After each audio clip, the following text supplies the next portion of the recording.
So here are my honest thoughts about the IB program. So the option to add on IB was given to me at the end of my sophomore year. And being honest, the real reason why I ended up doing so was because I was under the impression that it would make me a more valuable candidate to colleges. And overall, I would say that it did, definitely. However, was it worth it? I personally can't completely say that it was. And the reason why I say that is just because of the student that I already was before I added it on.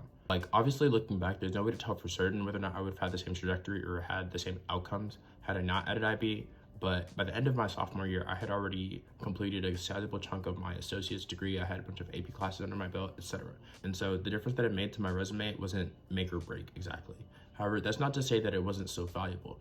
Like, one of the main benefits of IB, like giving credit where credit is due, they very much emphasize the need to be a well-rounded and like global learner. For example, one of the requirements were that you take 4 years of a language. Like me personally, I took Spanish, and that's honestly a skill that I'm going to keep with me for the rest of my life. So overall, I would definitely say that the IB program is useful, and to answer your question, the reason why someone would add it on is to make themselves a more competitive candidate.